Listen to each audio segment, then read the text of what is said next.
शुरू अल्लाह का नाम लेकर जो बड़ा मेहरबान निहायत रहम वाला है। हमने नूह को उनकी कौम की तरफ भेजा कि पेशतर इसके कि उन पर दर्द देने वाला अजाब वाक़े हो, अपनी कौम को खबरदार कर दो। उन्होंने कहा कि भाइयों, मैं तुमको खुले तौर पर खबरदार करता हूं कि अल्लाह की इबादत करो और उससे डरो और मेरा कहा मानो।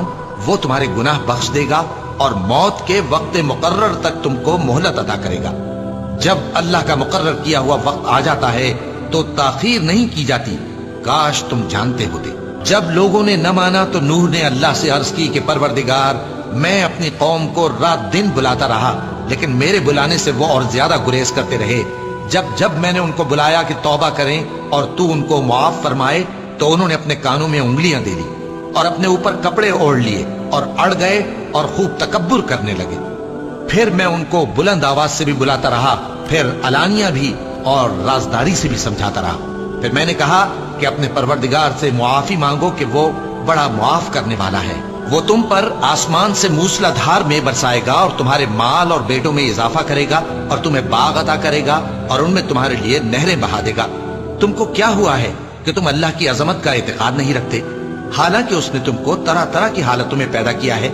क्या तुमने नहीं देखा कि अल्लाह ने 7 आसमान कैसे ऊपर तले बनाए हैं और चांद को उनमें रोशन बनाया है और सूरज को चराग बना दिया है, और अल्लाह ही ने तुमको जमीन से एक खास तरह से पैदा किया है, फिर उसी में तुम्हें वो लौटा देगा और उसी से तुमको निकाल खड़ा करेगा।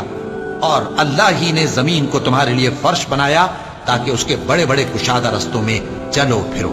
आखिर में नूह ने अर्ज की कि मेरे परवरदिगार, ये लोग मेरे कहने पर नहीं चले और ऐसों के ताबे हुए हैं जिनको इनके माल और औलाद ने नुकसान के सिवा कुछ फायदा न दिया, और वो बड़ी बड़ी चालें चले और कहने लगे कि अपने माबूदों को हरगिज न छोड़ना, और वद और सुआ और यगूस और यऊक और नस्र को कभी न छोड़ना।